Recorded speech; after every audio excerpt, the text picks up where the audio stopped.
Yo ahí Dale. lo pongo a grabar, pero recordá, Lau, que vos después me decís si sí o si no. Bueno, ¿está grabando, Maisa? Sí, ya empezó. Perfecto. Hola a todos y todas. En el marco de los seminarios del Instituto de Investigación en Paleobiología y Geología y la Universidad Nacional de Negro, hoy tenemos el agrado de estar con la doctora Laura Chiaramonte. Laura Chiaramonte hizo su licenciatura en Ciencias Geológicas en la Universidad de Buenos Aires. Luego hizo una maestría en Geología Estructural y Geomecánica en la Universidad de Stanford y finalmente hizo el doctorado en Geofísica. En la actualidad, Laura se desempeña como líder técnica del grupo de captura y almacenamiento de CO2 en el Electric Power Research Institute en Palo Alto, en California. Su área de especialización es el almacenamiento geológico de CO2. Antes de unirse a FRI, Laura trabajó en el Palo Alto Innovation Center de Baker Hughes durante 3 años como investigadora científica, en el Lawrence Livermore National Laboratory durante 4 años, en el Lawrence Berkeley National Laboratory durante 1 año, donde desarrolló aspectos geomecánicos de secuestro de carbono, shale gas y geotermia. Antes de comenzar con su estudio de posgrado, Laura trabajó durante 5 años en la petrolera Repsol YPF como geóloga de yacimiento, exploración y geóloga estructural. Laura, cuando quieras empezar, yo una cosa le advierto a los participantes que si tienen alguna duda o pregunta, se la pueden hacer a Laura al final de la charla. Bueno, Matías, muchas gracias por la presentación. Hola a todos y gracias, Maísa, gracias por la invitación. Pero bueno, como no sé si estaban cuando estábamos charlando al principio, esta invitación surgió de una charla que dio Martín Ceballos hace un par de semanas, una charla muy interesante que habló un poco de la matriz energética, etcétera. Entonces, de ahí salió la idea de que yo de esta charla un poco para hablar de secuestración de carbono, que es como mi campo de especialización, pero Maísa también me pidió si podía dar como un panorama del tema de descarbonizar el sistema energético, por qué estamos haciendo esto, las energías renovables, etcétera, porque le interesaba que existiera como ese panorama. Entonces, la primera parte de la charla voy a dar como un pantallazo muy generalizado de la problemática, que es lo que se está hablando ahora, y después voy a mencionar un poco lo de carbon sequestration, secuestración y almacenamiento de carbono, y otra cosa de hidrógeno natural, que es otra cosa que estoy empezando a trabajar recién. Entonces acá en la primera diapositiva, en la primera slide, van a ver la foto de arriba, es una foto de unos fuegos, que después les voy a explicar lo que es, pero que es de hidrógeno básicamente, que está ardiendo desde hace millones de años, no millones, pero bueno. Y después tenemos una foto de una planta geotérmica en Japón, y esta es una foto de un modelado de Sleipner, que es el primer proyecto de CCS, por las siglas en inglés, Capture and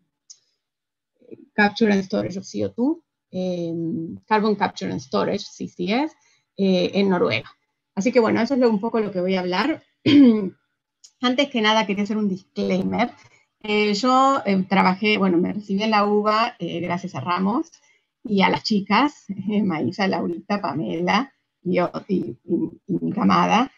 Y trabajé en YPF, en petróleo, antes de irme a hacer mis estudios de posgrado.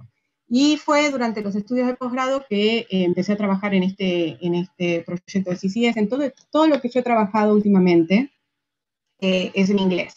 Con lo cual, mi vocabulario es una mezcla de Spanglish y encima, preparando la presentación, lo hago en teclado en inglés y quise hacer un review y el review en español no me sale, así que no solo voy a estar hablando en Spanglish, sino que la presentación van a ver tiene algunos errores y faltas de acentos por todos lados. Así que espero que me disculpen y que igual se pueda entender algo. Si vieron la charla de Martín hace un tiempo, él habló mucho de del tema del crecimiento de la población mundial, de cómo estos 4 gráficos que estoy presentando acá son como los saltos exponenciales que se han dado últimamente con respecto, y que son la base de la problemática en la que estamos ahora. Acá tenemos el crecimiento de la población mundial desde hace muchísimos años hasta ahora. Estas son las proyecciones de cómo va a ser, si es... y digamos, la proyección media, la más optimista, la más pesimista. Al mismo tiempo tenemos un crecimiento, más o menos es la misma escala, es desde 2800 o 1900, algunos, hasta en la actualidad. Al mismo tiempo, la humanidad en un momento se dio un golpe, un crecimiento exponencial del GDP per cápita de las personas. Acá está Argentina. Y esto coincide, por supuesto, cuando empezamos a usar un montón de energía. Y al mismo tiempo, como bueno, esto creo que son temas que ya se saben muchísimo, todo este uso de energía también conllevó toda esta actividad humana, la revolución industrial, etcétera, a un incremento también exponencial de la concentración de dióxido de carbono en la atmósfera. Entonces, estos son como los saltos exponenciales, que es como la base de toda la problemática. Dentro del consumo global de la energía que estamos haciendo ahora, si ven, esta parte gris es la contribución del carbón, cuánto usamos de carbón, amarillo cuánto usamos de petróleo y el azul cuánto usamos de gas, ¿no? Entonces, realmente la energía fósil es la base de nuestra energía y de nuestra actividad económica hasta pocos años atrás. ¿Por qué estamos hablando de esto?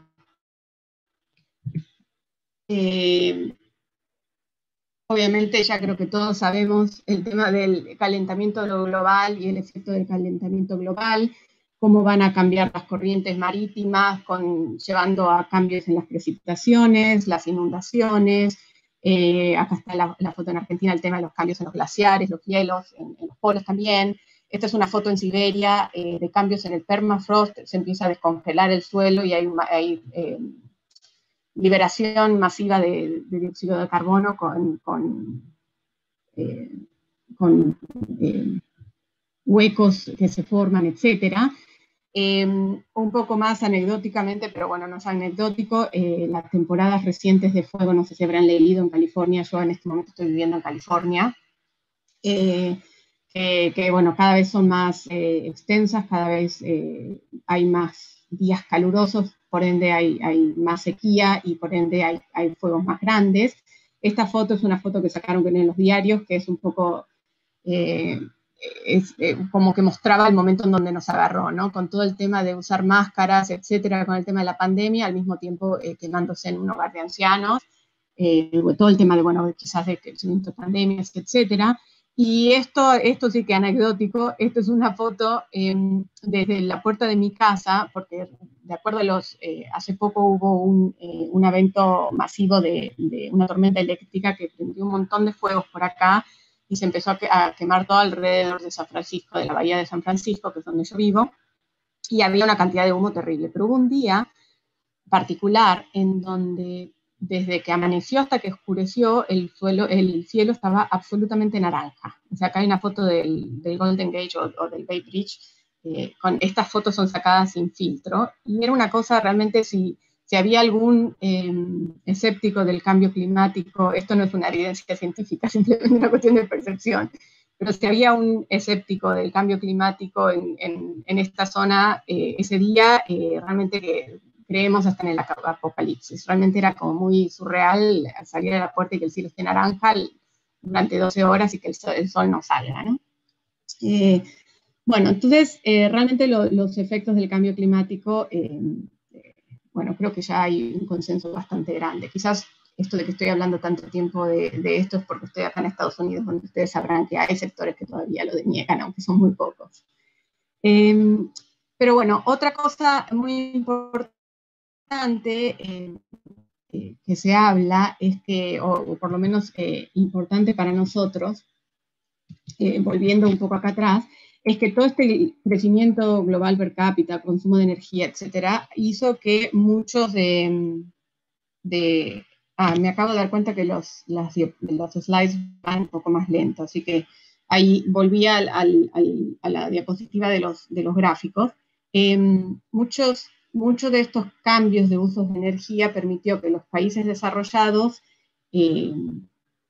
tengan el nivel de vida que tienen ahora. En cambio, en lugares subdesarrollados, principalmente India y China, que tienen una población gigantesca, ellos todavía no llegaron al punto de estar totalmente desarrollados, el nivel de energía que usan está creciendo un montón, lo necesitan para su desarrollo, y encima son los países en donde la energía que usan es el carbón, que es la más contaminante, la que más contribuye a las emisiones, al cambio climático, y entonces está también todo el debate de si es éticamente posible pedirles que limiten la cantidad de energía que usan, la energía actual, y por ende que limiten su crecimiento cuando todos los otros países que nos dejaron el mundo como está ahora ya se desarrollaron, ¿no? O sea, es una problemática global y compleja. Entonces, mucho de lo que se habla, digamos, de la forma que se enmascara un poco el problema ahora, qué hacer, es entendiendo que hay un presupuesto global de carbono, ¿no? O sea, el tema hay muchísimos gases que contribuyen al cambio climático, pero el problema particular del CO2 quizás no es uno de los más peligrosos, pero bueno, es uno de los que más hay, que más emitimos, y una de las cosas, lo que lo hace más peligroso es el tema de que es acumulativo, o sea, no se va. Entonces, todo el CO2 que se emita y que se empezó a emitir desde antes de la revolución industrial, etcétera, de a poquito, después exponencial, el efecto es cumulativo. Entonces, uno de los, hay organismos internacionales, IPCC, Intergovernmental Panel of Climate Change, algo así, en donde sacan reportes cada tantos años con científicos de todos lados, un proceso de veto científico muy importante, donde van analizando cómo van cambiando ese tipo de cosas, ¿no? El cambio climático, las temperaturas, los efectos, etc. Entonces, en uno de los últimos, del 2018, está esta figura que se usa muchísimo para entender el concepto de presupuesto o budget, carbon budget, ¿no? Entonces acá lo que se está graficando es la temperatura promedio mundial en el aire y cómo está proyectada, ¿no? Entonces estos son como zonas de riesgo, cuánta cantidad, o sea, la incertidumbre de esa proyección de temperatura, y eso está graficado con las emisiones de carbono globales, ¿no? Entonces, básicamente, en el año 2000 estábamos a tal temperatura, se había emitido tanta cantidad de carbono, entonces en el año 2030 vamos a llegar, dependiendo, y esto es lo importante, dependiendo cuánto CO2 sigamos emitiendo, vamos a ver a qué temperatura podríamos llegar, ¿no? Estos son todos modelos. Y de ahí viene la lógica, digamos, o el racional de las cosas del Acuerdo de París, internacional, etcétera, que se acordó limitar el incremento de la temperatura con respecto a la temperatura preindustrial a 2 grados centígrados. Había una lucha muy grande, se quería que sea 1.5, entonces los más extremistas lo sintieron como una derrota que no se pudiera hacer a 1.5, sino que se exigiera 2, cuando en realidad los más pragmáticos era, bueno, al menos hubo un consenso. Igualmente estos consensos, como serán, no hay penalidades, es básicamente un acto de fe de que los países van a hacer eso, ¿no? Y la otra cosa importante en todo esto es que de ese presupuesto global de carbono, digamos, acá en este gráfico pueden ver los sectores, cómo son las emisiones acá de greenhouse gases, o sea, de los gases que afectan el calentamiento global por el sector de la economía, ¿no? Y bueno, es bien sabido que la gran contribución de las emisiones del CO2 vienen de un sistema energético que está basado en combustibles fósiles o altos en carbono, ¿no? También hay mucho menor, pero bastante importante también, el cambio de uso de la tierra, ¿no? Por ejemplo, deforestación para hacer agricultura y comida. Entonces, Esto del cambio climático obviamente se ataca en muchísimas direcciones. En este caso, bueno, yo trabajo en energía, esto es lo que nos interesa, pero bueno, después hay millones de cosas también de uso de la tierra, deforestación, la industria de los alimentos. En Argentina creo que es un tema, el tema de que si hay que comer menos carne o no, etcétera, etcétera, ¿no? Y la otra cosa que para mí es muy importante es que, además de que, bueno, es un problema global en el sentido de cómo llegamos, y es una cosa global de que los países desarrollados ya usaron toda la energía y los que están en desarrollo la necesitan seguir usando y cómo hacer. Pero la otra paradoja es que, si ven en este gráfico, esto es un gráfico que se hizo modelado de cuál sería potencialmente el efecto económico de incrementos de temperatura. Y desgraciadamente, digamos, por el tema de que siempre es las mismas zonas las que tienen los efectos más adversos, por ejemplo, India, bueno, África, Latinoamérica, serían los que su economía se vería más negativamente afectada con el incremento de temperatura. Entonces, si bien son zonas donde necesitan usar muchísima energía, si seguimos usando esta energía, digamos, en todo el mundo, estas economías son las que se van a ver más afectadas. Entonces, eso también hay que tenerlo en cuenta a la hora de pensar los pros y cons de toda esta situación, ¿no? Pero bueno, estoy haciendo pantallazos así general. Hay varias opciones para descarbonizar el sistema energético. Y no sé cómo será allá, pero acá es toda la pelea, que uno que dice que no, que hay que ir a renovables solo, otros que no, que hay que usar también fossil fuels o, digamos, petróleo y gas, sobre todo, pero haciéndolo de una manera más sustentable. Hay otros que están totalmente casados con la energía nuclear. Y lo que creo que hay un consenso en muchas de las organizaciones científicas más serias es que se necesitan todas las opciones y que también eso varía muchísimo con el tema de dónde están. Argentina tiene recursos hidráulicos importantes, entonces eso va a ser una buena opción. En África seguramente solar es muchísimo más hidráulico, ¿no? En algunas regiones, o sea, depende muchísimo. Alemania no tiene nada de petróleo, en algún momento usaban mucho nuclear, etcétera. Bueno, entonces eso es todo, digamos, no hay una solución que sea la panacea. Lo que sí hay consenso es que la energía tiene que ser más limpia, de acuerdo a cómo se llega a eso, y cómo se va a ir usando, qué funciona para cada lugar, es una cosa también muy, muy local. Y también hay hay un empuje importante para cuando se hacen políticas públicas o por lo menos investigaciones, escenarios, análisis, de ser como agnósticos con respecto a la tecnología, o sea, no apostar por ciertas cosas o no tratar de incentivar una cosa sobre otra y dejar que en realidad se desarrollen todas porque vamos a necesitar todas. De las varias opciones que hay para ahora, bueno, conservación obviamente sería la ideal. Si van a manejar o pueden ir en bicicleta, conserven, no manejen y vayan en bicicleta, ¿no? Esa es como bastante clara. Y después una cosa que creo que se sabe, pero no sé si se entiende tanto, es que la eficiencia energética es vital, ¿no? Y se han hecho avances increíbles, o sea, el cambio de las bombillas de luz, ahora que se usa mucho más LED y se ahorra muchísimo, eso es increíble. Pero este gráfico me pareció muy interesante porque acá muestra el Human Development Index, ¿no? Un índice que tiene en cuenta el nivel de educación, acceso a salud, o sea, como que el bienestar de los humanos, ¿no? Y cómo está relacionado eso con la energía por persona. Entonces, si ven, obviamente Nigeria, esos países de África, países menos desarrollados, tienen un índice más bajo, después empieza a crecer India, Brasil, pues está por acá y China, y en un momento llegan a los países desarrollados y lo que se ve es que está bastante estabilizado, o sea, por ejemplo, Estados Unidos es uno de los peores de la cantidad de países desarrollados, que la cantidad de energía que usa por persona, pero sin embargo tiene un estándar de vida o un índice muy similar a Europa que tiene índices menores, ¿no? Acá se ven, por ejemplo, acá es cuánto usa anualmente una persona en Estados Unidos y cuánto usa en la Unión Europea, ¿no? Y el nivel de confort es similar.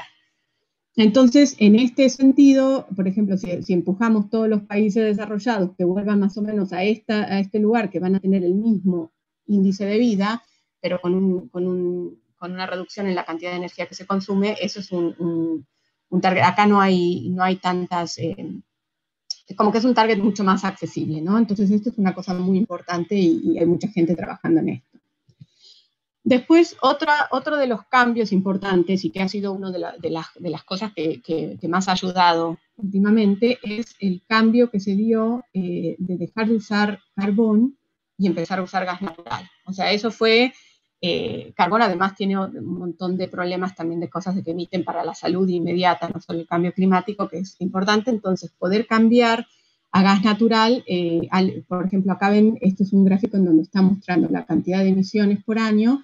Y acá se veía como al principio las emisiones crecían el 3% y después por mucho cambio, sobre todo en Estados Unidos, es muy fuerte el cambio a gas.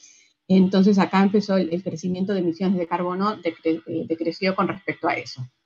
Entonces, bueno, está el sector que dice, bueno, con esto ya estamos, cambiemos a gas natural, pero hay dos cosas importantes. Una, el gas natural también emite dióxido de carbono. Por otro lado, no es renovable y si bien ahora está el boom del shale gas, etcétera, también es un recurso que se acaba en el momento. Y después la otra cosa importante, entonces se ve como una cosa temporaria, para como tratar de decarbonizar un poco ahora, pero que sería temporaria. Y mucha de la gente que critica un poco eso, critica porque es como que acá hay un lobby muy grande de la energía, de los que representan el gas, en tratar de ahora subsidian el precio, el gas está baratísimo, etcétera, para que la gente use cada vez más gas, por un lado con el aval de que emite menos carbón menos CO2 que el carbón, pero al mismo tiempo la crítica es que para eso hay que armar una infraestructura no solo en la parte de la exploración, pero en la parte de distribución, todas las cañerías, etcétera, y que una vez que se invirtió tanto dinero en esa infraestructura va a ser muy difícil sacarlo del sistema cuando sabemos que igual no nos lleva a tratar de reducir al máximo las emisiones de carbono. Pero bueno, definitivamente, digamos, si se van a seguir usando la energía basada en carbón que se necesita seguir usando, definitivamente el gas fue algo mejor con respecto al carbón. Después, otra de las opciones bastante es cambiar a energía renovable, que son las llamadas energías limpias, o energía nuclear, ¿no? Hay un montón de gente, hay como una rehabilitación. Bueno, se vuelven a convertir a creyentes de la energía nuclear cuando antes por ahí era mucho más criticada. Hay distintos tipos. La energía nuclear es muy caro construir las grandes plantas, entonces ahora la cosa se ve como cosas modulares, se llaman, que sean más chiquitas y que sean menos costosas y que puedan ayudar cuando se necesita.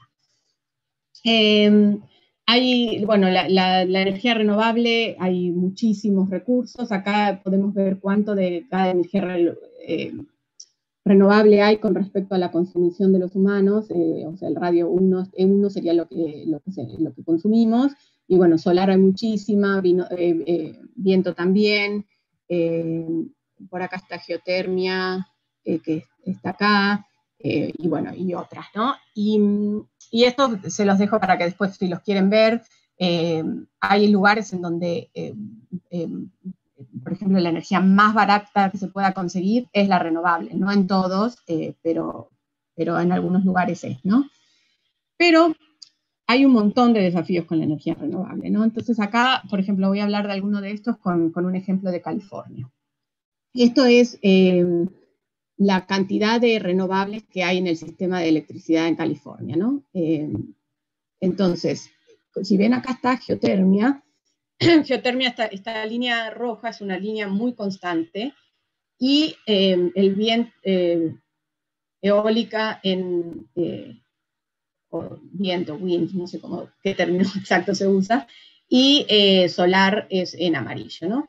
Entonces, esto es una cosa muy característica, es la ISO, son los Independent Systems Operator, o sea, es como la compañía que te da electricidad en donde vos vivís, que ellos reciben electricidad de distintas fuentes, y este es el de California, ¿no? Entonces a esto le llaman la curva Pato, de Duck Curve, porque tiene forma, este sería el pico del pato por acá, en donde el problema que tiene California es que, por ejemplo, tienen una política muy agresiva de seguir de ir a energías renovables, etcétera.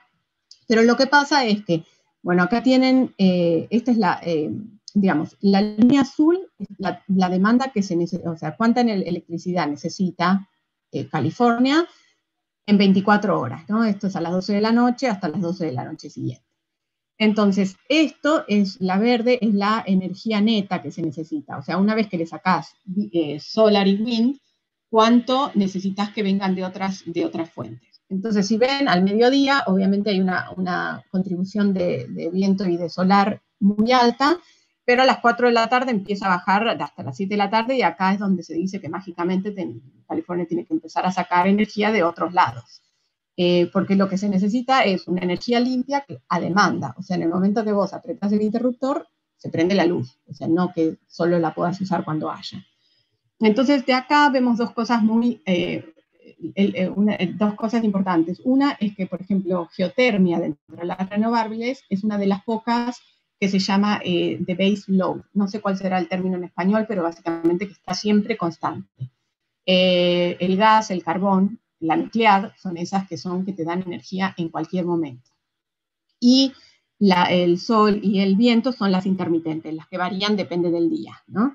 Entonces, esa es como una de las grandes, o sea, como challenges o desafíos de la energía renovable.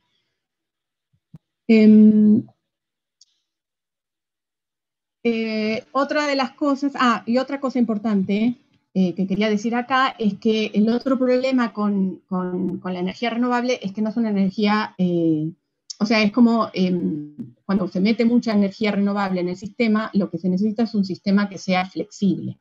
El sistema de eléctrico anterior, el grid, como le llaman acá, era un sistema que estaba acostumbrado a recibir carbón o nuclear, todo muy estable, sabían perfectamente la energía que había y cuánto se iba a usar, y funcionaba bastante bien.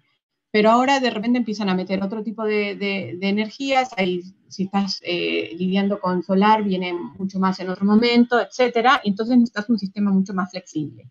Entonces, si vos usás mucho renovable durante el día y de repente querés prender rápido la nuclear o la de gas, o la geotermia, esos son energías que no son muy flexibles. Entonces, eso te incrementa el problema, la problemática en el grid, ¿no? Y el gas, por ejemplo, es una opción muy buena porque las turbinas de gas, cuando ponen gas ahí, es muy fácil como apagarlas, prenderlas, y funcionan bien con las renovables, ¿no? Entonces, de las opciones que se habla para bajar el costo o para incrementar la penetración, que es lo que se llama de las renovables, está esto que yo digo generación flexible con gas natural. Entonces, un sistema eléctrico, una zona donde está dando electricidad puede tener mucho renovable, pero también tiene gas que se prende cuando se necesita, etc.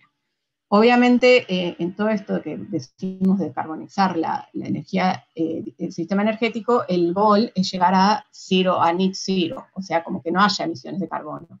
Entonces, el tener ahí el gas y no se hace nada con esas emisiones, todavía no estás en net zero. Otra opción, bueno, diversificación de renovables, capaz que, o ampliar la zona de donde te están vendiendo la energía. Entonces por ahí no hay sol ahora acá en California, pero hay en Arizona. Esto es mucho ejemplo de local de acá, y entonces podés con esa manera equilibrar un poco. Otras cosas que son campos para mí fascinantes, pero bueno, obviamente no de la geología, que se está trabajando muchísimo, es en la respuesta de la demanda, ¿no? Entonces, por ejemplo, esto es anecdótico, pero es un ejemplo. Lo que ven acá, si ven el tiempo de horas, desde la 1:30 hasta las 2:20, ¿no? Esto es una cosa que se llama el fenómeno Kettle, o el fenómeno de la pava eléctrica. Esto es la demanda eléctrica durante el partido de Inglaterra-Panamá. Esto siempre, la primera vez que yo lo leí fue en la Copa Mundial, donde creo que fue en el 2000, el 8, no me acuerdo, cuando Inglaterra se queda fuera del Mundial, ¿no? Entonces, que veían que, bueno, estaba todo el mundo sentado mirando el partido y de repente venía medio tiempo o terminó el partido y hay un pico porque todo el mundo se levanta a la misma hora a ponerse para hacer una taza de té o abre la heladera para sacar la cerveza. Entonces, el pico de electricidad hace boom. Y entonces ahí, digamos, todos estos cambios en comportamiento de la demanda, más todo el tema de la generación que acabo de mencionar, que no siempre vas a tener el sol prendido, etcétera, hace que manejar este sistema eléctrico para que siempre haya electricidad en donde se necesita es muy complicado, ¿no? Y después, el Holy Grail o el santo grial, digamos, de las energías renovables es poder almacenarlo. Si uno pudiera almacenar, digamos, hay tanta energía solar o de viento que si la almacenas, después a la noche la tenés, no hay problema, son limpias relativamente, así que estaría bien. Acá, bueno, California, como sabrán, es una zona en donde tienen una de las políticas más agresivas de tratar de meter renovables, de limitar contaminación, etcétera, pero también es un modelo de negocios, el lugar en donde la innovación, el Silicon Valley, es la manera que sobreviven. Entonces acá está llena de empresas y ahora una de las carreras así es a tratar de bajar el costo y hacer cada vez más grandes las baterías, ¿no? Los ion lithium o iones de litio, las baterías. Obviamente eso tiene un mercado muy concreto de las iPad, iPhone, todo ese tipo de cosas, pero bueno, como el ideal sería tratar de generar baterías que puedan almacenar la energía para poder usar cada vez más renovables. Eso por ahora está bastante lejos, si bien se están haciendo unos avances increíbles con el tema de batería, hacerlo al mega nivel que se necesita va a ser carísimo. Entonces, por ahora, esas baterías son para corto plazo, al sumo algunas horas. Por ejemplo, una de las cosas que hacen es que todas las baterías de los Teslas, de los autos eléctricos que ya se degradan, que no sirven para el auto, esos las ponen al lado de donde se genera la electricidad y por ahí mandan electricidad solar ahí un poco cuando hay sol y un par de horas después lo pueden usar, pero es una cosa de muy corto plazo. Y el energy storage o almacenamiento de energía a nivel una escala más grande es uno de los grandes problemas ahora, ¿no? Por resolver. Últimamente hay también como una revitalización del concepto de hidrógeno. El hidrógeno se usaba muchísimo, estaba muy como de moda o se investigaba muchísimo hace unos años. Después dejó un poco y ahora está de nuevo en boga el tema de la economía del hidrógeno. Y el hidrógeno es una potencial fuente de energía, como se comprime tanto, se puede comprimir un montón y funcionar como almacenamiento de energía, y ahora hidrógeno es una de las cosas más promisorias, digamos, ¿no? Pero bueno, eso es el sistema en general, por ejemplo, cuando estamos hablando de energía, pero hay un montón de electricidad, o sea, cosas como a nivel a gran escala, unas cosas estacionarias, que vos tenés una planta de generación, etcétera. Pero hay un montón de emisiones que no son muy fáciles de eliminar, o sea, que de hecho son imposibles igual con todas estas opciones que yo hablaba. Y muchas son el transporte, o sea, si se sigue usando petróleo, gas, etcétera, para el transporte, eso no se puede eliminar. Entonces, una de las opciones es electrificación. Entonces, mientras más, si vos electrificás toda la flota de transporte y generás esa electricidad de manera limpia, entonces estás solucionando ese problema. Pero incluso hay zonas, por ejemplo, el avión no se puede electrificar y los barcos también es como complicado, ¿no? Y después hay unas industrias, por ejemplo, la de metal, la metalúrgica y el cemento, que son muy difíciles. Entonces, cada industria está tratando de trabajar en cuál puede ser las opciones para ellos en particular para llegar a eso net zero que se trata. Una de las opciones que se propone para eliminar muchas de estas emisiones difíciles es hacer captura y almacenamiento de carbono. Y ahora, esto lo voy a hablar un poquito más adelante, pero básicamente el knowledge o las capacidades que necesitas como profesional para trabajar en CCS es casi, digamos, es básicamente lo mismo que se necesita en la industria del petróleo. Entonces, ya hay muchísimas compañías petroleras que están hablando activamente de CCS, y una cosa que me olvidé de mencionar, que también es importante, es que a nivel global hay un reconocimiento de la industria del petróleo de que necesitan definitivamente hacer su industria más sustentable para poder sobrevivir, no solo por una cuestión más allá de que si están de acuerdo o no, cómo se contribuye al cambio global, pero también por una cuestión de que la presión pública es muy grande. Y este año, bueno, hace un par de años, por ejemplo, una de las cosas grandes que se armó es una cosa que se llama OGCI, es el Oil Global Climate Investment Project, ahora no me acuerdo bien, pero que fueron las petroleras más grandes, europeas principalmente, que empezaron este fondo, creo que ponían un billón cada una cifra importante, para empezar a desarrollar tecnologías para tratar de entender esto, cómo no emitir, cómo hacerse más sustentables. Y el año pasado ya se empezaron a sumar las grandes ExxonMobil, las Chevron, las de Estados Unidos. Y la otra cosa muy, muy importante que pasó es que este año, en febrero, creo que fue BP, una de las más grandes, que declaró su objetivo de, en el 2050, estar en net zero. O sea, como que todas sus emisiones tienen que ser, no tienen que haber emisiones extras. Si emiten porque exploran petróleo, tienen que hacer otros proyectos que es de crédito para poder hacer, bueno, Shell fue una de las últimas total, o sea, como que todas las más grandes tienen esos goals de hacer net zero la industria.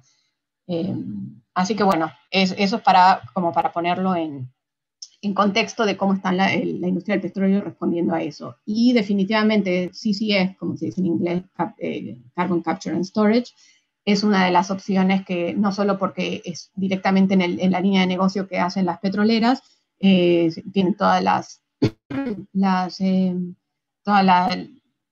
el expertise, y por otro lado, es una de las pocas maneras que se tiene de decarbonizar justamente la energía basada en carbón, ¿no?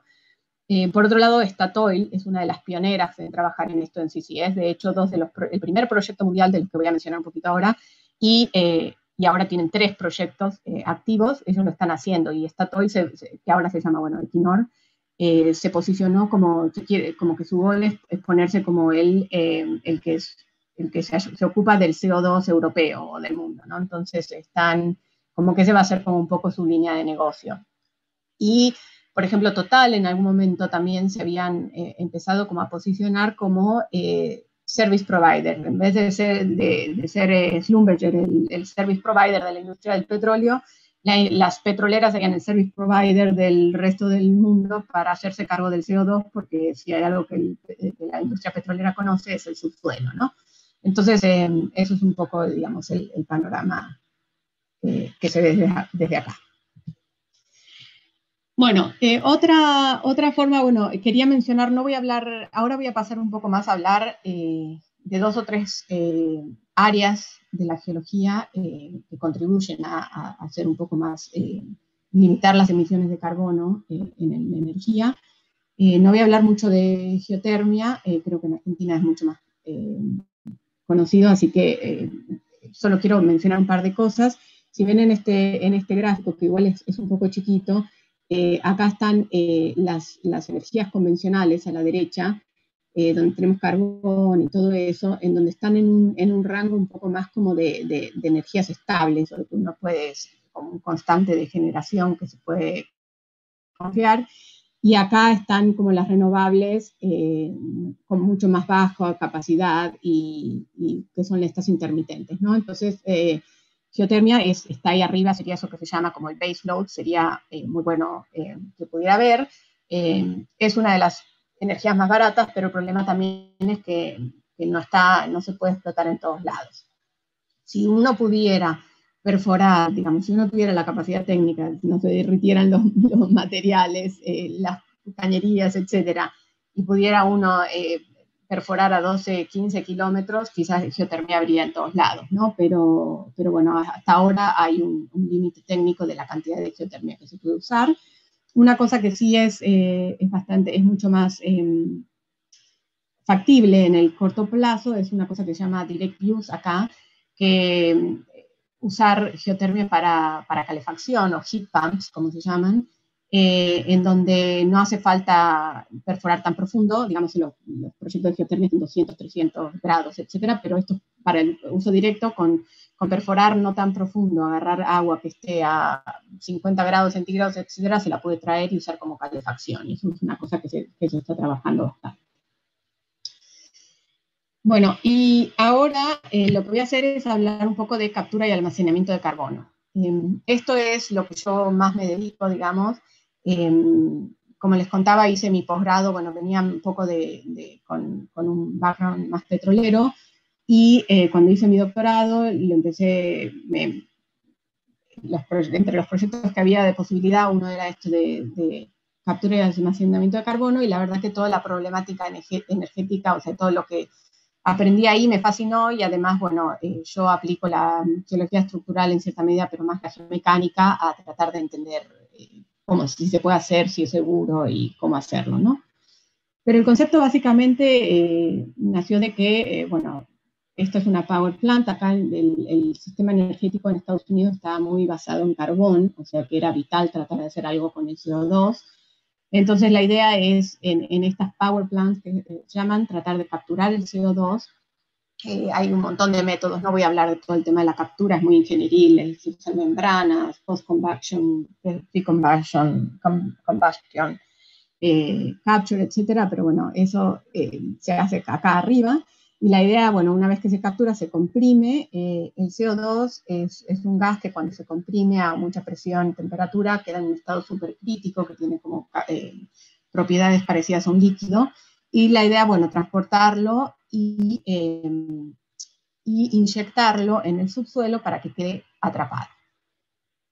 En este momento, actualmente, en el mundo hay 19 proyectos, me comí el uno ahí arriba, pero hay 19 proyectos activos. En realidad, de lo que sería así como CCS per se, a nivel industrial, hay 3 en Noruega ahora. Lo que hay en Canadá también y en Estados Unidos es una cuestión intermedia no intermedia, pero digamos, se captura el CO2 antropogénico, o sea, de actividad humana en power plants, y se inyecta para usar como recuperación secundaria o terciaria. Yo no sé en dónde pondrán el CO2 ahí, pero básicamente el CO2 se inyecta en los reservorios de petróleo, disuelve el petróleo cuando están las propiedades, digamos, las condiciones ideales de temperatura y presión, y entonces se usa para poder extraer más petróleo, ¿no?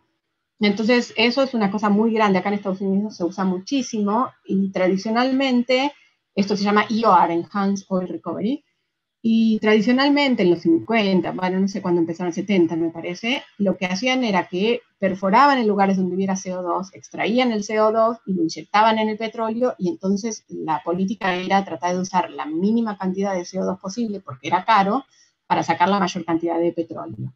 Y cuando sacaban el petróleo, el CO2 obviamente subía, pero entonces lo separaban y lo volvían a inyectar. Y ahora esas estrategias están cambiando un poco. La idea, al contrario, es usar la mayor cantidad de CO2 posible, porque la idea también es dejarlo ahí, extraer un poco de petróleo, y cuando ese yacimiento esté depletado, dejar todo el CO2 ahí y entramparlo. Hay mucha gente que como que critica un poco, porque es como que estás usando el CO2 diciendo que lo estás poniendo en el subsuelo para sacar más petróleo, quemarlo, generar más CO2, pero bueno, hay un montón de estudios en donde es lo que necesitas hacer para que eso sea al final net zero, ¿no? Y muchas de las cosas que se vio es que, bueno, una es dejar todo el CO2 al final de que terminaste de sacar todo el petróleo, y por otro lado buscar como algunos acuíferos salinos con los mismos pozos que tenés, y tratar de poner también ahí CO2 en formaciones salinas, ¿no? Eso, bueno, un par de ideas. Me fui un poco más adelante porque lo que les quería contar es que las opciones para el almacenamiento de CO2 que se reconocieron eran, bueno, los yacimientos de petróleo o gas depletados, lo que se llamaba Deep Saline Aquifer, o sea, son formaciones de agua salina, o sea, de brine, salmuera. Y en su momento se estudiaba mucho en zonas de carbón, como en capas de carbón que no se podían, que estaban muy profundas, no se podían explotar para usar carbón, pero que absorbían mucho el CO2 y era una opción. Esa no es muy grande y ya casi ni se habla de eso, ¿no? Pero bueno, de estos dos casos, donde están los yacimientos depletados, digamos, ahí tenés el espacio poral, tenés el espacio para poner el CO2, tenés toda la información geológica que se adquirió para hacer exploración y explotación de esa zona, se conoce un montón el subsuelo, entonces en cierta medida serían ideales, sabés dónde lo estás poniendo, pero uno de los grandes problemas es que también esas zonas están llenas de pozos, y los pozos, porque si son viejos, si se quebró el cemento, si se arruinaron las cañerías, es una de las formas de escape del CO2 directo hacia la superficie. Entonces, el CO2 no es terriblemente peligroso, pero la cosa es que estás poniendo muchísima plata para inyectar el CO2 en el subsuelo y lo tenés lleno de pozos o sea, esa plata es al cohete, porque te vuelve el CO2 a la superficie, ¿no? Entonces, es uno de los problemas. Y después las formaciones salinas son complicadas porque por un lado, o sea, es muy optimista el panorama porque están en todos lados, digamos, donde tenés una cuenca sedimentaria vas a tener formaciones porosas que tengan agua salina que no se puede tomar, o sea, no es agua tomable, y tampoco tenés hidrocarburos, y son muy extensas, ¿no? Entonces, en principio es como un objetivo muy bueno.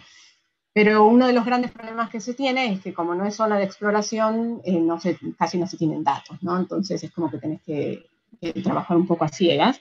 Y después otro de los problemas es que el hecho de que vos tengas ahí el brine, el agua con sal, hace que tenés una limitada cantidad de CO2 que podés poner antes de hacer una cosa tan sobrepresurada, overpressurized, perdón por el Spanglish, en que podés llegar a generar fallas, fracturas hidráulicas o incluso simplicidad, ¿no? Una de las cosas bueno, básicas en el tema del CO2 es que primero que tiene que estar en estado supercrítico, es cuando lo comprimís, pero al mismo tiempo las profundidades de inyección tienen que estar a más de 1 kilómetro para poder mantener ese rango de presión y temperatura que se necesita. De otra manera, la cantidad de volumen para poder guardar eso o almacenar eso sería demasiado grande. Y después necesitas, bueno, por supuesto es casi como el petróleo, necesitas una trampa y un sello para el fluido. El CO2 incluso es mucho más buoyant, no sé cómo sería, o sea, flota más, estaría en el top, entonces necesitas tener sellos la parte del sello es crítica, ¿no? Eso es como un pantallazo, así hay un montón de detalles sobre esto que podría hablar, pero bueno, quería como mostrarles un poco de qué se trata. Y les quería contar de Sleipner, es el primer proyecto de CO2 que se hizo comercial, de escala comercial, y sigue desde el 96, y casi sin ningún problema. Esto, en general se dice que esto fue la mala suerte de que el primer proyecto que se hizo en el mundo fue tan bueno, tan successful, que es un lío, porque ninguno de los proyectos que vinieron después fue tan bueno como este, ¿no? Y una de las claves es que la formación arenosa donde la están poniendo es una formación muy poco consolidada, entonces no hay tantos temas de presión, que ahora voy a hablar en un momento, que es una de los grandes problemas con el CCS, ¿no? Y otra de las cosas que se habla muchísimo en Sleipner, que fue, o sea, hay como 2 o 3 proyectos industriales que se hicieron hace como 15 años, o más, ya no voy a hacer matemática, y donde ahí se está probando un montón de tecnología, o sea, muchas de las cosas que se usan para monitorear, etcétera, qué pasa con el CO2 en el subsuelo, vienen del petróleo, pero no se sabía bien cuál sí, cuál no, qué límite de detectar necesitabas, etcétera, ¿no? Y una de las cosas características de este primer proyecto es que se vio que la sísmica 4D, o sea, hacer time-lapse seismic, era fantástico para monitorear el CO2, ¿no? Entonces acá están la línea sísmica en el 94, en el 2001, 2004 y 2006, y acá es como la perturbación debido al CO2, ¿no? El tema es que la señal sísmica es muy sensible al CO2, entonces enseguida te puede mostrar dónde hay un poco, pero es tan sensible que no te da mucha idea si en realidad si hay poco o mucho. Entonces para cantidad no se puede usar mucho, pero por lo menos es muy buena para monitorear para dónde está yendo el CO2 y para asegurarte que no se está yendo a zonas donde no quieras que vaya y que pueda poner en riesgo el proyecto, ¿no? Y hablando de riesgos, voy a hablar un poco muy simple, pero básicamente uno de los grandes riesgos, y esto también porque, bueno, es el tema que yo trabajo, pero para mí es uno de los más grandes, es el incremento de la presión en el subsuelo, ¿no? O sea, para que CCS pueda realmente tener un impacto en descarbonizar el sistema energético, tenés que inyectar una cantidad de CO2 en el subsuelo que es muchísima. Entonces, cada vez que vos metes eso, digamos, incrementa la presión y la pluma digamos, o sea, vos acá tenés el CO2 que se está inyectando y en superficie se puede ver, como le llaman, el footprint, o sea, el área donde la presión afecta, ¿no? Y esa área es bastante grande, entonces tenés que tener un montón de cuidado con esa presión, pero que ahora voy a hablar un poquito de eso, pero el otro tema es que va a llevar, o sea, hay como estimaciones muy optimistas de cuántas formaciones salinas hay en el mundo, se estudiaron muchos grandes rasgos las cuencas sedimentarias, ves qué formaciones podrían llegar a recibir CO2, y entonces se hacen unos cálculos como si fuese de reservas de petróleo, pero de reserva de espacio poral para meter el CO2, pero en muchísimos de esos cálculos tan optimistas como que se underestimate, se me fue el español, como que no se tiene tan en cuenta los límites que van a poner cuando empezás a inyectar y la presión, que en realidad te va a hacer que puedas inyectar menos de lo que originalmente creías, ¿no? Entonces eso es un problema, que no haya el suficiente espacio poral para poner todo el CO2 que se pone. Y eso es otra cosa para mencionar que hay que tener cuidado, que cuando de repente, por ejemplo, si una compañía de petróleo que dice vamos a hacer net cero en el 2050 porque vamos a meter todo el CO2 en el subsuelo, a mí me parece, o sea, a mucha gente le parece como un argumento muy peligroso, como de seguir con la, digamos, no cambiar ninguna otra práctica pensando que vamos a poder esconder el CO2 en el subsuelo y entonces no va a llegar a la atmósfera, cuando en realidad eso en el subsuelo tiene un montón de problemas y no vamos a poder poner indefinidamente toda la cantidad de CO2 que queramos. Entonces, bueno, uno de los riesgos más claros que es, o sea, se va a quedar en el subsuelo, ¿no? Vas a estar gastando toda esta plata, vas a poner todos estos proyectos más gigantes y tenés que asegurarte que vas a tener un buen sello, que no va a haber pozos que hagan que se escape a la superficie, etcétera, ¿no? Entonces es una de las primeras cosas que se ve. Después, con el tema de la presión, uno de los riesgos más grandes que se está dando es sismicidad inducida, ¿no?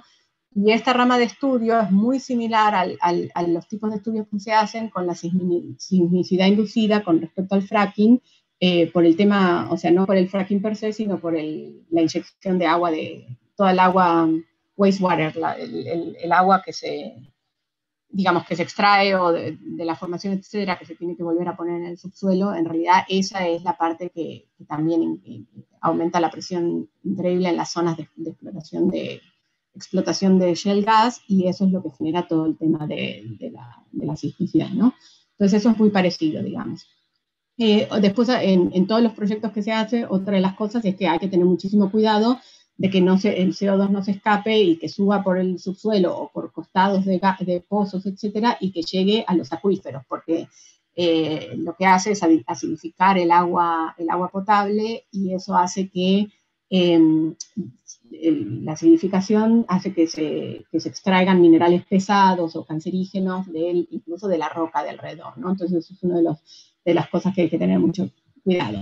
Después también, bueno, toda la cosa de safety o de seguridad para las sociedades, o sea, ahí va el tema de la sismicidad, el agua, etcétera, para la gente que trabaja, digamos que son las cosas que se tienen que estudiar. Y bueno, algunos otros riesgos menores, esto es como un pantallazo, digamos, ¿no? Y en particular, esto para mostrarles un poco lo que yo hago, yo trabajo con geomecánica con CO2, y la idea es tratar de entender cuál es el efecto con respecto a la presión si vos inyectás el CO2 en el subsuelo, ¿no?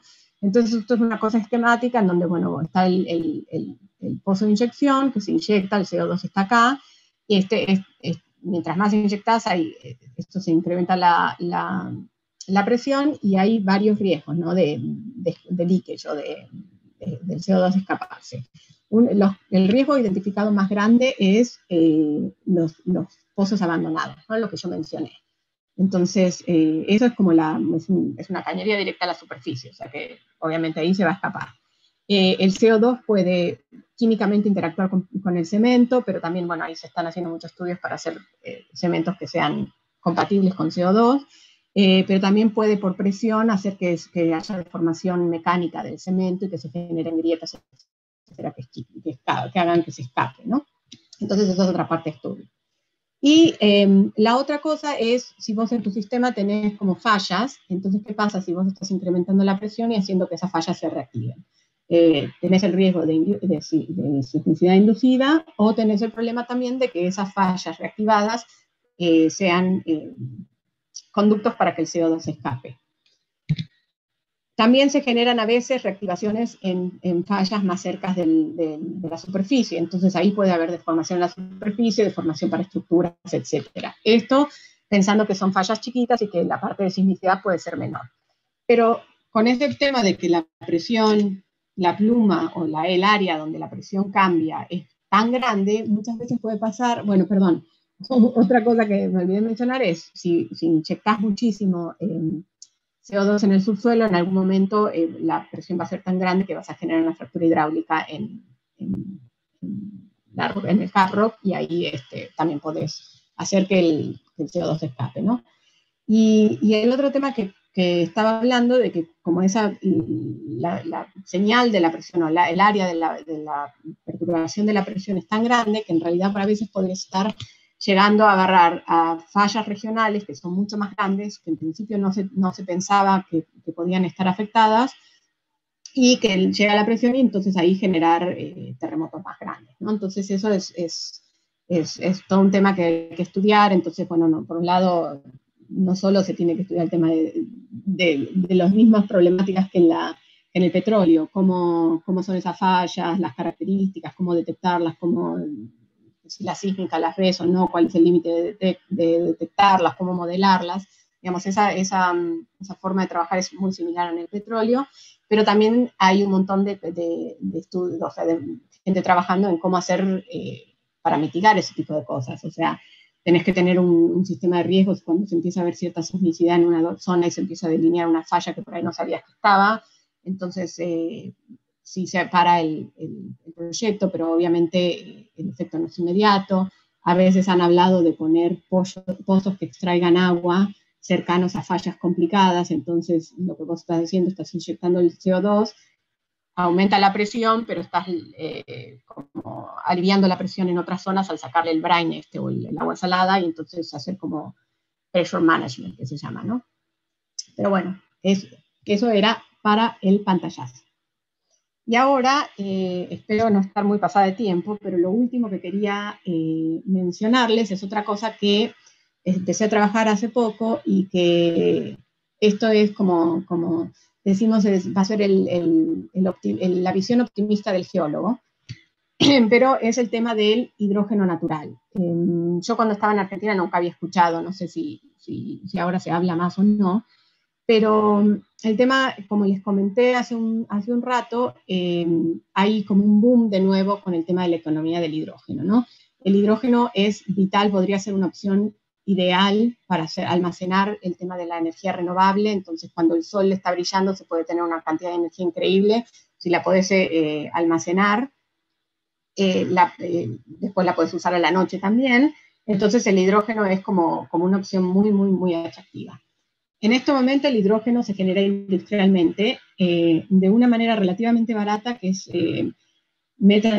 steam reforming from methane. O sea, se hace un proceso industrial del metano y se puede sacar hidrógeno. Pero obviamente eso libera CO2. Entonces, por un lado, generaste el hidrógeno, pero igual tenés las emisiones de CO2. Entonces, digamos, mucha gente, y ahí hay muchas compañías petroleras interesadas en eso. Si vos haces secuestración y almacenamiento de ese carbono, podrías decir que ese hidrógeno es limpio, se usa ese hidrógeno para almacenamiento en las renovables, incluso también se puede llegar a usar como combustible, ¿no? Para autos, etc.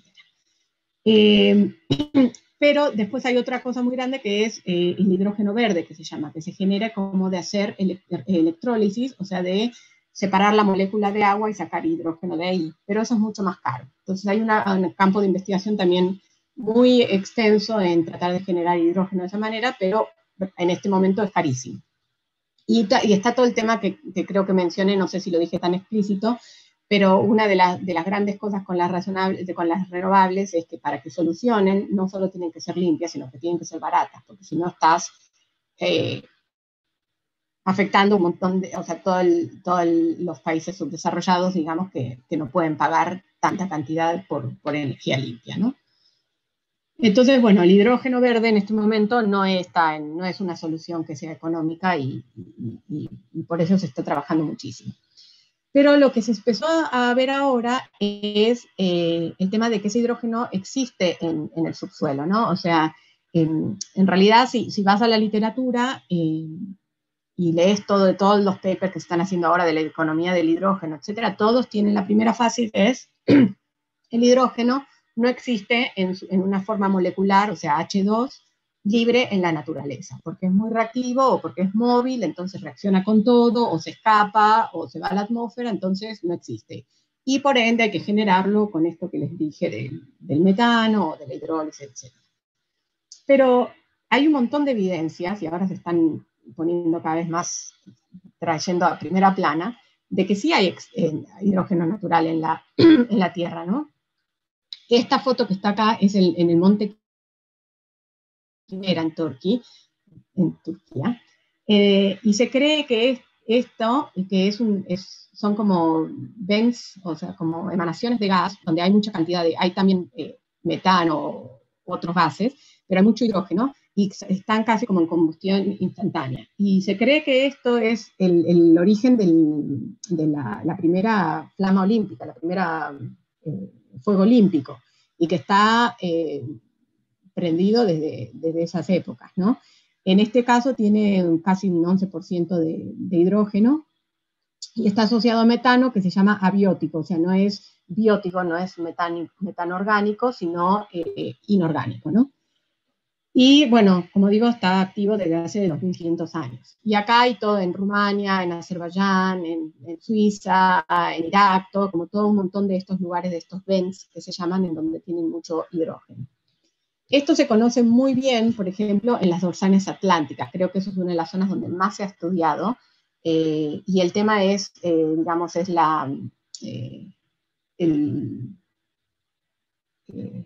el tema es que en estas zonas, digamos, hay un montón de estos vents naturales hidrotermales. Está la roca caliente que viene con un montón de hierro, eso se oxida cuando llega en contacto con el mar y genera todos estos gases, pero está tan profundo que es muy difícil explotarlo. Pero eso era como que, bueno, se creía que el hidrógeno siempre estaba en esa zona. Pero con el interés que estoy mencionando, que cada vez hay más, hay un paper que sacaron en enero de este año, en donde hacen como una compilación de de la literatura en todos los casos en que se ha mostrado que hay información de que hay hidrógeno suelto, y bueno, hay muchísimo en esta zona como de Rusia, por acá, porque los rusos siempre creyeron en esto, entonces tienen una literatura muchísimo más extendida en esto. Pero después hay un montón de casos en otros lados, ¿no? Y hablan también de cosas de que se vieron en la superficie, en inclusiones, disuelto, etcétera, ¿no? Pero bueno, la cosa es que cada vez más se reconoce que hay. Otra de las cosas que se habla mucho es que esa creencia de que el hidrógeno no existía en la naturaleza también estaba como corroborado en la industria del petróleo porque nunca se vio. Y el tema era por qué nunca se vio. Por un lado, porque no se esperaba. El hidrógeno no tiene color, no tiene olor, no es tóxico, o sea que si está, no te vas a dar cuenta. Y el otro tema es que muchos de los cromatógrafos, etcétera, las formas de medir gases mientras estás perforando, la base era hidrógeno. Entonces, si había hidrógeno natural, jamás se iba a ver, ¿no? Entonces, eso es una cosa como decir, bueno, toda la cantidad de millones de pozos petroleros que se han explotado, que se han perforado, que no vieron hidrógeno, bueno, la explicación es un poco esa. El otro tema es en la minería. Bueno, y después la otra cosa es que ahora les voy a comentar del origen del hidrógeno, pero se asocian básicamente con rocas viejas, con rocas cratónicas, con peridotitas, digamos, con oxidación del hierro, y esa no, obviamente no es la zona donde se encuentra petróleo, o sea que todos los pozos se perforaron por ahí en zonas donde no es tan propenso a encontrar hidrógeno. La minería está mucho más en esos ambientes, pero al mismo tiempo la minería son actividades mucho más someras, una vez que se dinamita, etcétera, todos los gases se escapan y además en las mineras en general no se miden los gases, o sea que también eso explica por qué no se haya detectado antes. Esto es una tabla que muestra, digamos, que trata de hacer cálculos tentativos, estimaciones de cuánto hidrógeno hay en la naturaleza. Son terriblemente generales, o sea, por ejemplo, uno hace, bueno, se midieron cuántos metros de corteza terrestre se generan, de corteza oceánica se generan en la dorsal, cuántos kilómetros de dorsal hay, cuánto hidrógeno se podría generar de serpentinización, y entonces, se estima cuánto hidrógeno podría haber, ¿no? Entonces, realmente esos cálculos no dicen demasiado todavía, son muy teóricos, pero lo que sí es interesante es que cada vez que se habla, digamos, en papers de cuánto hidrógeno natural existe en la naturaleza, esa cantidad va casi incrementada a un orden de magnitud por década, ¿no? Entonces, como que es una cosa bastante optimista de que hay. Con respecto al origen del hidrógeno es totalmente confuso, ¿no? O sea, todavía no... miren, y está en inglés, disculpen. Pero bueno, quedó una diapositiva en inglés. Pero no está todavía, la verdad que no hay ningún consenso con respecto, no se sabe de dónde viene. Este hidrógeno, como dije, es muy reactivo, digamos, entonces reacciona con tantos lados, con todo lo que está alrededor y está en todos lados, que eso también genera que haya millones de maneras que pueda producirse o que se puedan explicar. Una cosa que se cree es que como, bueno, digamos, se mueve tanto, digamos, tan móvil, diffusive, no cree que se genere en el lugar en donde se encuentra, entonces como que migra con mucha facilidad. Hay un montón de preguntas de cómo se puede entrampar eso, y hay varios mecanismos en que se explican, que se proponen para explicar, ¿no? Los dos más, bueno, el más estudiado y el que todo el mundo entiende y que cree que es lo que genera el hidrógeno es la serpentinización, ¿no? Pero por otro lado, entonces se encuentran en muchos casos de ofiolitas que están en la superficie que se vieron en donde se vio hidrógeno. Pero después, pero en general, digamos, el mecanismo es una oxidación de rocas viejas, ricas en hierro, que se depositaron en ambientes muchísimo más reducidos hace millones de años, y que cuando van a la superficie y se empiezan a oxidar, empiezan a generar hidrógeno natural.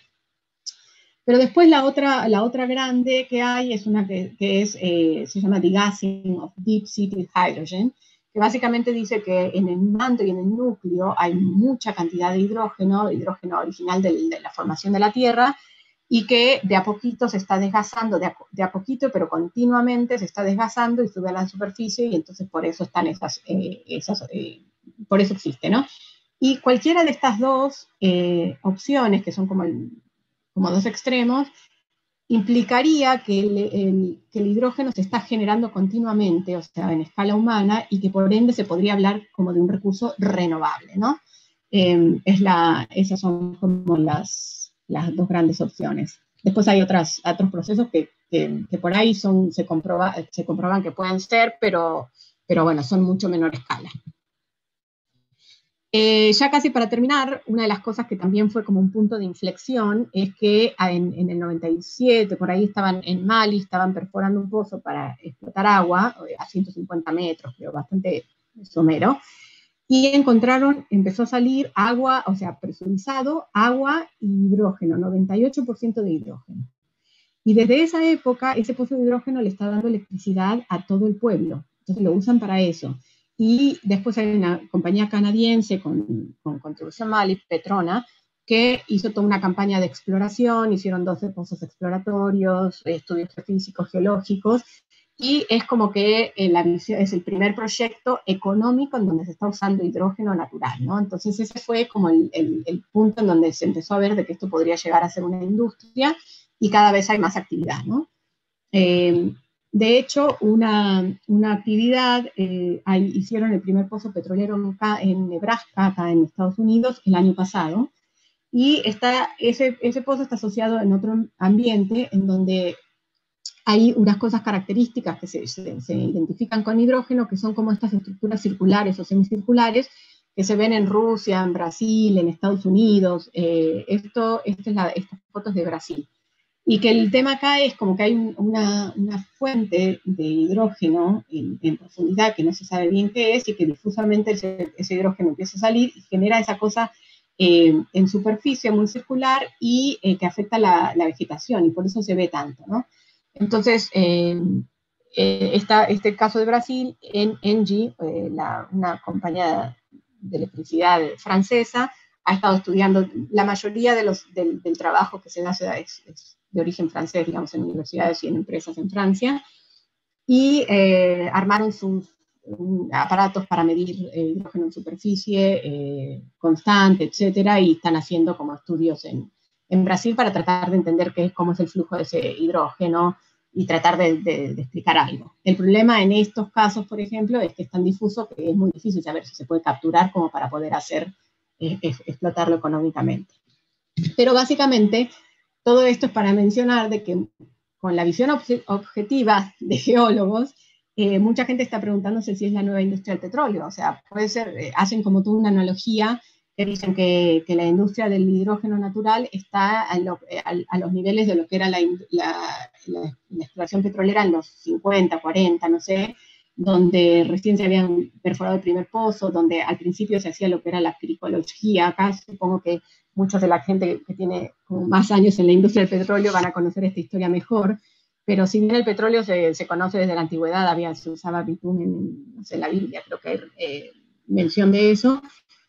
Al principio, cuando se empezó a buscar, se sabía que, bueno, que se encontraban como en las quebradas, etcétera, entonces en inglés creek, se llamaba la cricología, que buscaban en esa zona, hasta que de repente empezaron a perforar algunos pozos, pero todo eso antes de que existiera un concepto teórico de lo que es la roca madre, la roca sello, el reservorio, las trampas, etcétera, ¿no? Entonces dicen que en cierta medida el hidrógeno está lo mismo, se encontró hidrógeno, se saben cosas en la superficie, que estas cosas circulares o qué tipo de roca podría ser, pero todavía no se entiende cómo se genera, cómo se entrampa y todo eso, ¿no? Pero bueno, para terminar, digamos, lo que sí hay es que hay varias startups. El pozo de Nebraska es un tipo que armó su empresa, consiguió un angel investor, o sea, alguien que le dio guita para perforar ese pozo, encontró hidrógeno y ahora está en proceso de recabar fondos, está buscando gente para poder hacer la parte de testeo y poner en funcionamiento, digamos, ese pozo, ¿no? Así que bueno, veremos. O sea, la verdad que eso podría llegar a ser puede abrir un campo muy interesante, porque es una energía renovable que está en el subsuelo, donde existe un montón de expertise de la gente de geología que se puede aplicar en eso. Y bueno, acá para terminar hice una listita, pero es más o menos lo que hice. No sé si me fui con mucho tiempo, pero díganme si tienen algún comentario o pregunta o etcétera. Hola, Lau, excelente, me encantó. Muchísimas gracias. Gracias. Ahí hay, seguro ¿Cómo, perdón? va a haber varios comentarios. Hay uno de Víctor Ramos, que estuvo escuchando la charla. Felicitaciones, Laura, muy interesantes las cosas nuevas que contaste, orgullosa de haberte tenido como alumna. Gracias, Víctor. Así que bueno, orgullosa de mi director. Sí. Bueno, yo insisto, de nuevo, gracias, y que para mí fue muy interesante, sobre todo la última parte, que para nosotros, o por lo menos para mí, era completamente desconocida.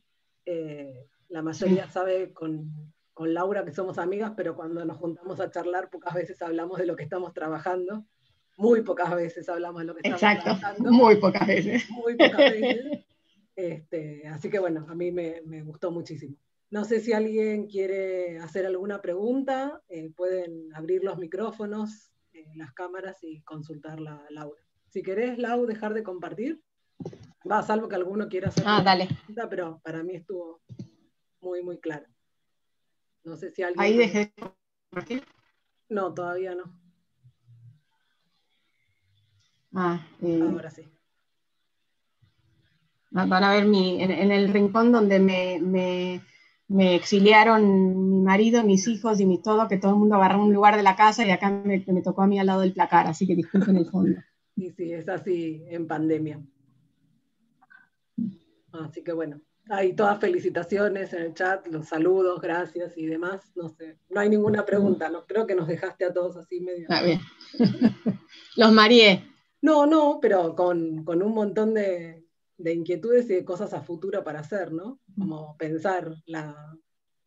como repensarnos como geólogos, sobre todo los chicos más jóvenes. Yo ya a esta altura no, pero sí saber de quizás todos los conocimientos que usamos para la industria del petróleo, que se pueden volcar a estas nuevas industrias. Bueno, no sé. Bueno, si alguno después en algún momento tiene alguna pregunta o quiere una cosa que me faltó poner más claro en las figuras, todos los lugares de donde saqué las imágenes, etcétera. Así que si alguno tiene alguna pregunta y quiere más referencias o bibliografía, que me mande un mail y se los puedo mandar. Y los damos. Bueno, buenísimo. Bueno, si no hay ninguna pregunta, seguimos por el chat nosotros después. Sí, ya ahí recibí una pregunta privada por el chat. Claro, no vale, tienen que... Bueno, mil gracias de nuevo por la invitación y perdón que no mostré tanto de dióxido de carbono, me parece como... No, pero bueno, fue un pantallazo general para de todo. Ahí hay un comentario de Karina Goyanes, muy interesante, Laura, para quienes además de la geología trabajamos en medio ambiente. No sé cómo se enteraron, yo no fui. Sí.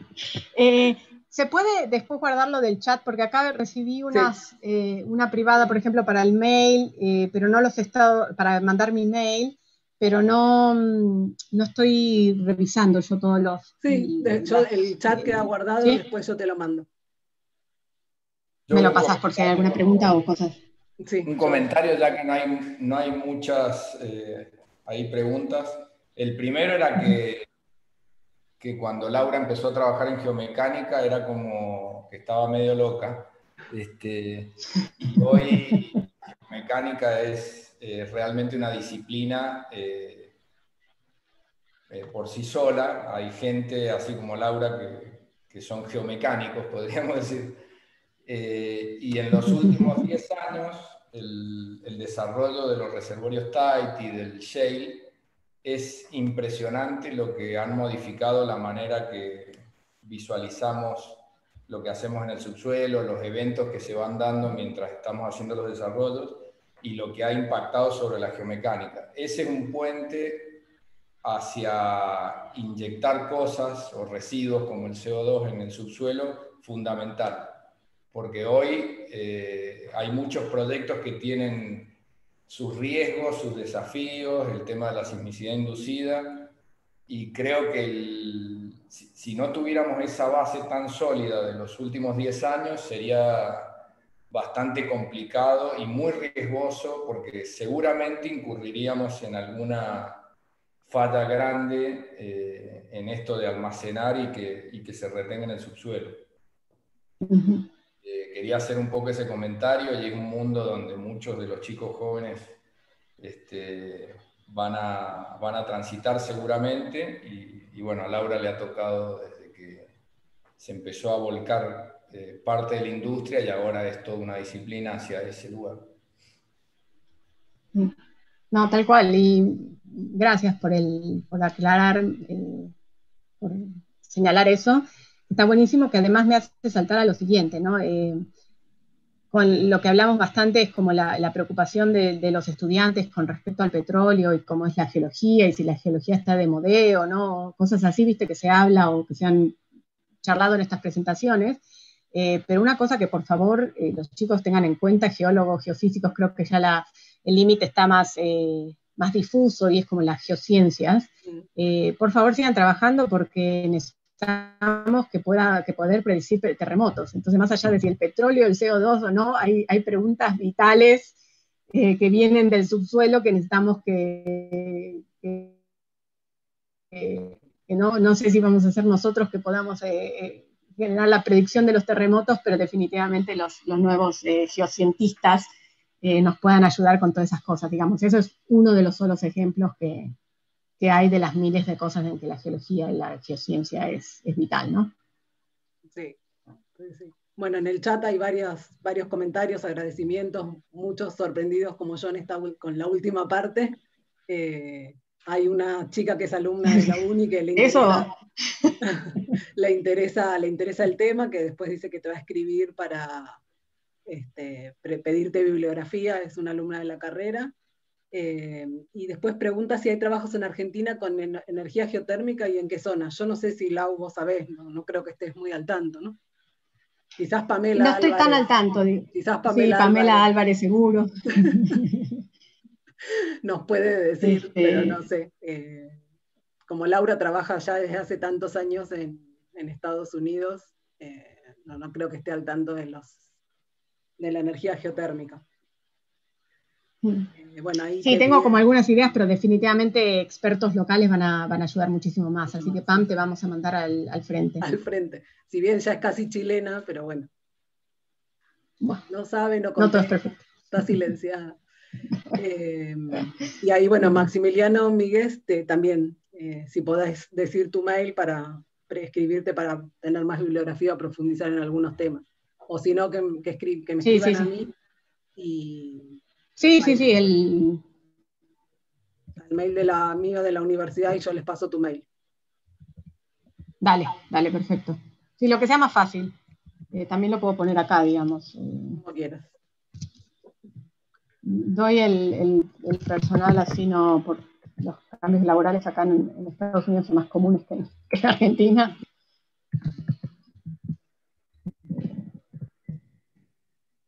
Pero bueno, y después vemos si estás de acuerdo, subimos la charla esta para algunos que nos escribieron que no la podían ver en vivo. Si estás de acuerdo, la podemos subir.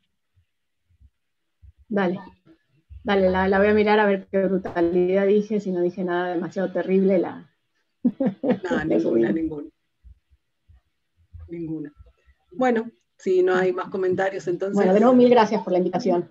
Gracias a vos, Lau, por haber participado. Gracias, Laura. Listo. Cuando vengas por Argentina, ya sabes lo que te espera. Vamos a dejar de grabar. Sí, Matías me debe algo, además.